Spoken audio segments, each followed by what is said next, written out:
I decided to be a midwife for several reasons. One was for my own experiences, my own birth experiences.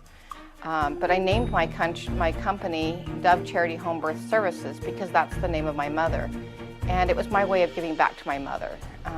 My mother was raised in a conservative family with, she was going to boarding academy, and my mom could have chosen to abort me as a baby, but instead my mom chose to keep me. And so this, naming my company Dove Charity Home Birth Services, was my way of saying thank you to her for keeping me. So just to kind of go back a little bit to my mom's story, my mom being raised in a conservative family and going to a boarding academy, there was a lot of restrictions, but at the same time her parents were having marital problems. And I've always wondered if, you know, this little acting out of hers was a little bit in rebellion to what they were going through. So my grandmother and grandfather were recently separated.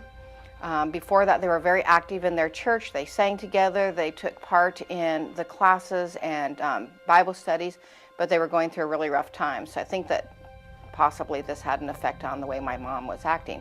At any rate, she said she'd never gone out, snuck out with her friends. This was the first time that she said, you know, I'm just going to go out with my friends. And unfortunately, alcohol was involved. So went to a party, there was alcohol, and when you drink alcohol, you lower your standards just because you just doesn't seem like it's so important, or you just don't, you know, care because of your just not thinking right with alcohol. So, you know, going to this party, my mom met several people who were not Christians, and she ended up, you know, hanging out with one gentleman, you know, through the night, and ended up making very poor decisions. After the alcohol, after leaving the school, then the alcohol, then she ended up getting pregnant that night. When she went home and finally told her family that she was pregnant, there were several things that happened. She was pretty much kicked out of her school because that was a school for nice girls that didn't do things like that. And, you know, her mom and dad didn't want the church to know, because even though they were separated, they still, you know, wanted the church to see them as a family that had it together.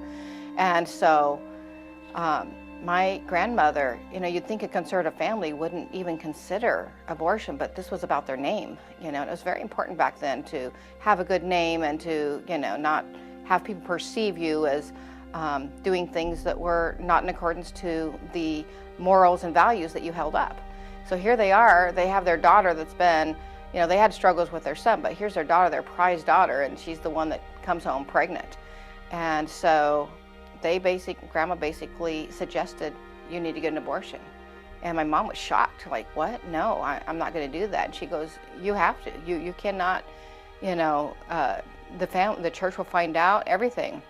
And so, you know, my mom said to her mom, 2 wrongs don't make a right. I realized I made a big mistake, but that would be another big mistake on top of it, and I'm not doing that. So my grandmother basically told her, well, if you're big enough to get yourself in this, you know, condition, you're big enough to take care of yourself. So she kicked her out. She had no place to live. Now, because they were separated, she went to her dad, and her dad said, fine, I agree with your mother, but you can stay here long enough till you get your own apartment and a job. And those are rough times. I mean, my mom describes having to walk across a picket line, people throwing tomatoes at her in order to keep this decision. It would have been so much easier just to not be pregnant anymore, just to end this pregnancy. But instead, she left her school, she left her church, she lost her family basically at the time. I mean, amends were made later, but at the time, this was very difficult. She has to walk across the picket line, people threw tomatoes at her.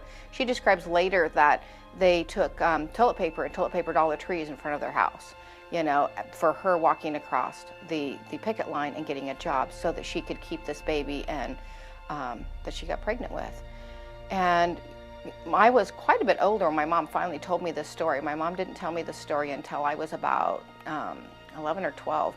She wrote it all out in a beautiful book that was since lost. I wish I could keep it because it was really beautiful that she wrote all this story out. But, you know, it was right about that time, 11 and 12, that I was studying a little bit about where do babies come from. And somebody handed me a tract one time from one of these companies against abortion.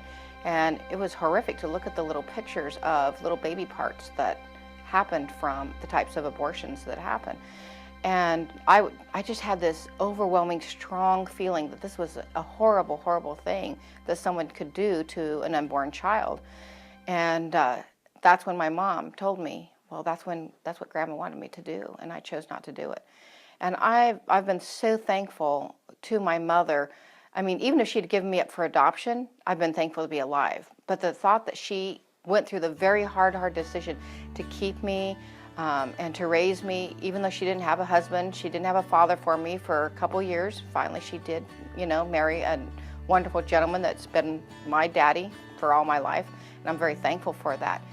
But then later on, when I started having my own children, through some of those experiences, and then I decided I wanted to be a midwife, I said, that's what I'm going to name my company. My mother's name is Dove Charity, and I think about it, it means peace and love, and that's what I want. That's what she offered to me all those years.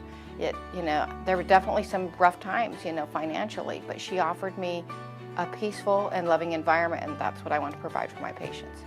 My name is Valerie Monterry, and my company's name is Dove Charity Home Birth Services, and if you want to reach me, you can reach me at vmonterey@yahoo.com or at my website, midwiferyou.com.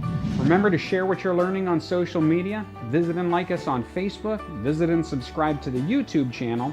Visit and subscribe to the website at beholdthesavior.com. Thank you, and God bless.